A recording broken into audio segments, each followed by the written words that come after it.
Hello friends, नमस्कार। जैसा कि आप जानते हैं, आजकल मैं Mahatma Gandhi Institute of Vocational Education, ये दिल्ली में बेस्ड है और न्यू फ्रेंड्स कॉलोनी में लोकेटेड है। इसका ऑफिस जो है कि स्कूल है कस्तूरबा गांधी बालिका कन्या महाविद्यालय, न्यू फ्रेंड्स कॉलोनी में। इसका ऑफिस उसी में है। तो इस इंस्टीट्यूट को आजकल मैं हेड कर रहा हूँ और इस इंस्टीट्यूट ने एक बड़ा इनोवेटिव प्रोजेक्ट स्टार्ट किया है, जिसके बारे में मैं आज आपको बताना चाहता हूँ। जैसा कि आप सभी लोग जानते हैं, जनवरी 2021 इसी साल में गवर्नमेंट ऑफ इंडिया और गवर्नमेंट ऑफ जापान दोनों के बीच में एक मेमोरेंडम ऑफ कोलैबोरेशन साइन हुआ है।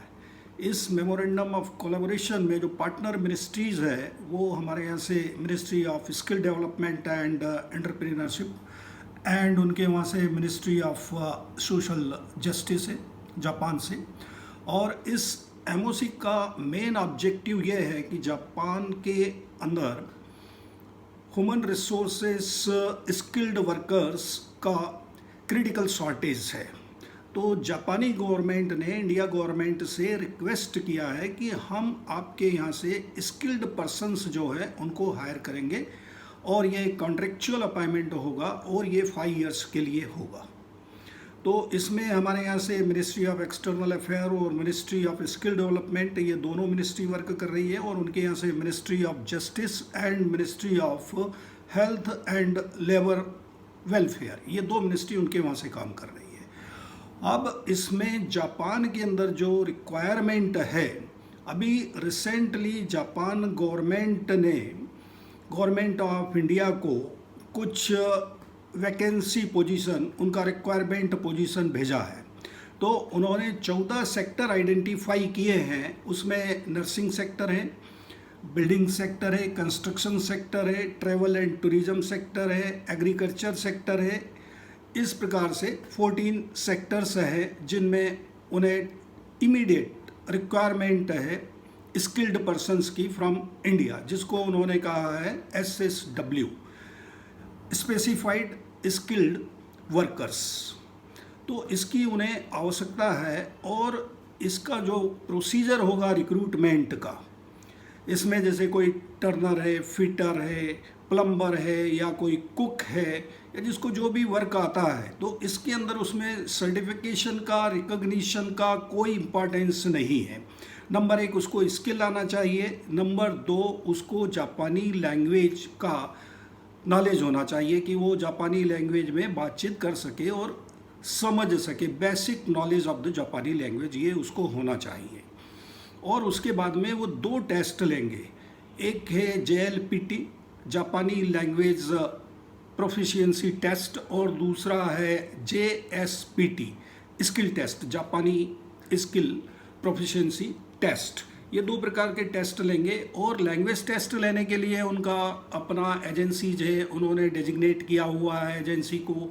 यहाँ दिल्ली में भी उनका एक एजेंसी है जिसको कि जापान फाउंडेशन जो है वो सारा उसका लुक आफ्टर करता है। और स्किल का टेस्ट जो है कंसर्न्ड कंपनीज होगी, वो कंपनीज स्किल का टेस्ट लेगी।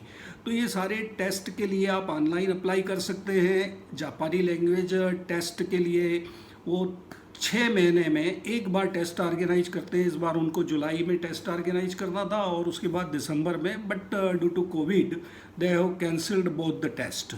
Now they will organise in 2022। तो लैंग्वेज टेस्ट आप क्लियर कर लीजिए, स्किल टेस्ट क्लियर कर लीजिए। उसके बाद में आपको तमाम जो है वीज़ा लेना है। यदि आपको एम्प्लॉयर, वहाँ की कंपनी कॉन्ट्रैक्ट अपॉइंटमेंट दे देती है, उसी बेस पे आपको वीज़ा वगैरह मिल जाता है। तो ये एक बहुत अच्छी अपॉर्चुनिटी है और उसमें बहुत सारी वैकेंसी है और इंडिया के अंदर मैं नहीं समझता कि इतना इस अपॉर्चुनिटी को इंडिया अवेल कर सकता है, क्योंकि नर्सिंग के लिए ही 60,000 लोगों की उनको ज़रूरत है 2023 तक। अब 60,000, चूँकि हमारे यहाँ इतने लोग तो जापानी लैंग्वेज जानते नहीं हैं, इसलिए जापानी सीखना बहुत ज़रूरी है। और यदि जापानी लैंग्वेज आप सीखना चाहते हैं तो बहुत सारा आजकल ऑनलाइन कोर्सेज से ऑफलाइन कोर्सेज भी है और विदिन 3 मंथ्स आप जापानी लैंग्वेज सीख सकते हैं। उनके 5 लेवल्स होते हैं, N1 to 5। जो N5 होता है वो बिल्कुल बेसिक होता है, तो आपको बेसिक N5 N4 लेवल तक आना चाहिए, और ये आप 3 से 4 माह में सीख सकते हैं। बहुत सारे इंस्टीट्यूट हैं और बहुत सारे लोग ऑनलाइन भी जापानी लैंग्वेज को टीच कर रहे हैं, चूँकि आपके पास स्किल है। इवन कि आप मैड है, आप हाउस वाइफ है, आप लेबरर है, anybody can, if you can learn Japanese conversant language, then you have the opportunity to get the employment in the Japan। Number 1। Number 2, यदि आप एम्प्लॉयमेंट अक्वायर कर सकते हैं तो ये 5 साल का कॉन्ट्रेक्चुअल एम्प्लॉयमेंट होगा। मिनिमम सैलरी वहाँ पर जो है इंडियन करेंसी में मैं आपको बताता हूँ, minimum 2 lakh rupees per month, और 2 लाख में से आपके जो एक्सपेंसेस पर मंथ वहाँ पे होंगे वो बिटवीन 1 लाख से 1,25,000 के बीच में आपके एक्सपेंसेस होंगे। 75,000 रुपये पर मंथ का आप सेविंग कर सकते हैं और इंडिया 75,000 रुपया भेज सकते हैं। ये सबसे लोएस्ट सैलरी है। जैसे मान लीजिए किसी बंदे को बहुत अच्छा इंग्लिश आता है, ज़रूरी नहीं कि वो इंग्लिश में MA हो, बस उसको इंग्लिश आनी चाहिए, बहुत अच्छा इंग्लिश आता है और वो टीचिंग कर सकता है और साथ में जापानी लैंग्वेज भी आता है, तो उसको इंग्लिश टीचर के लिए BEd का भी कोई रिक्वायरमेंट नहीं है, डिग्री का भी कोई रिक्वायरमेंट नहीं है, उसको इंग्लिश टीचर के लिए वहाँ पे अपॉइंट किया जा सकता है। और उसमें इंडियन रुपीस में मैं आपको बताता हूँ कम से कम 3 लाख रुपये पर मंथ का सैलरी है, जिसमें वो अपने खर्चे जो है वही 1 से 1.25 लाख रुपया काट के अपना काफ़ी अच्छा 1.25 लाख रुपये 1.5 लाख रुपये की सेविंग पर मंथ कर सकता है। तो ये एक बहुत अच्छी अपॉर्चुनिटी है, और इसमें यदि आप देखना चाहते हैं या करना चाहते हैं तो ये Mahatma Gandhi Institute of Vocational Education है, उसकी वेबसाइट पे जा सकते हैं, उसमें सारा डिटेल दिया हुआ है, आप कांटेक्ट कर सकते हैं, आप उन लोगों से जानकारी ले सकते हैं, और एक अच्छी अपॉर्चुनिटी है और ये अपॉर्चुनिटी आपको अवेल करना चाहिए। और जो भी आपको प्रॉब्लम है इसके अंदर, मान लीजिए वीज़ा है, पासपोर्ट है, ये है, तो वो सारी चीज़ में हेल्प करते हैं, और किसी को भी आप एक नया पैसा मत दीजिए, इसमें कोई पैसा लगना नहीं है, कुछ नहीं लगना है। जो भी आपकी लीगल फ़ी है, जैसे आप मान लीजिए जापानी लैंग्वेज प्रोफिशिएंसी टेस्ट में बैठेंगे तो इंडियंस के लिए उसकी 1,000 रुपये से 1,600 रुपये फीस है, जो कि आपको ऑनलाइन पे करना है। इसी प्रकार से स्किल टेस्ट की भी फीस है, वो भी आपको ऑनलाइन पे करना है, वो भी जापान ने जिस एजेंसी को डेजिग्नेट किया है जो टेस्ट लेगी उस एजेंसी को पे करना है। इसी प्रकार से जो वीज़ा फ़ी जो कंसुलेट जनरल है या जो एम्बेसी है जो आपको वीज़ा प्रोवाइड करवाएंगे, वो वीज़ा फ़ी और ऑनलाइन ही एप्लीकेशन वीज़ा के लिए आपको सबमिट करना है। किसी एजेंट के चुंगल में नहीं आना है, किसी को एक नया पैसा नहीं देना है आपको, और कुछ नहीं करना है।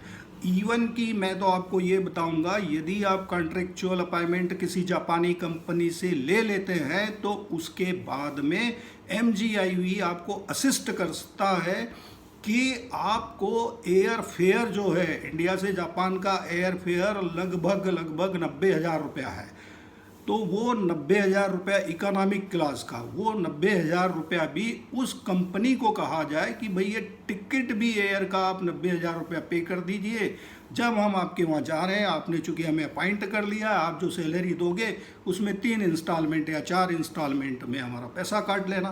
तो आपको कोई पैसा खर्चा करने की ज़रूरत नहीं है और कुछ नहीं है, केवल आपको करना ये है कि जापानी लैंग्वेज सीख लीजिए और आपके पास स्किल है, और कोई सर्टिफिकेट की ज़रूरत नहीं है, कोई रिकॉग्निशन अनरिकॉग्निशन की ज़रूरत नहीं है, क्योंकि स्किल का मतलब होता है कि आपको you are competent to perform a given task. जो काम दिया है वो आपको बहुत अच्छे से आता है, ये आपका स्किल है। चिकन करी बनाना हो, लिट्टी चोखा बनाना हो, मटन करी बनाना हो, झाड़ू पोछा लगाना हो, ये काम आपको आता है।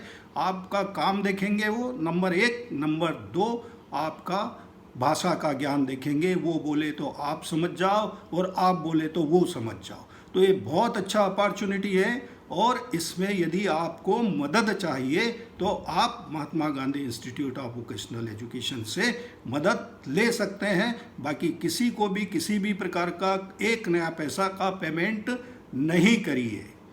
Okay, thank you. तो मैं समझता हूँ आपको इस वीडियो से फ़ायदा होगा और आप ट्राई करेंगे कि आपको जापान में जॉब अपॉर्चुनिटी मिले, क्योंकि बहुत सारी वैकेंसी उन्होंने निकाली है डिफरेंट सेक्टर में, करीब 5 लाख वैकेंसी निकाली है उन्होंने। तो करिए try. Thank you very much.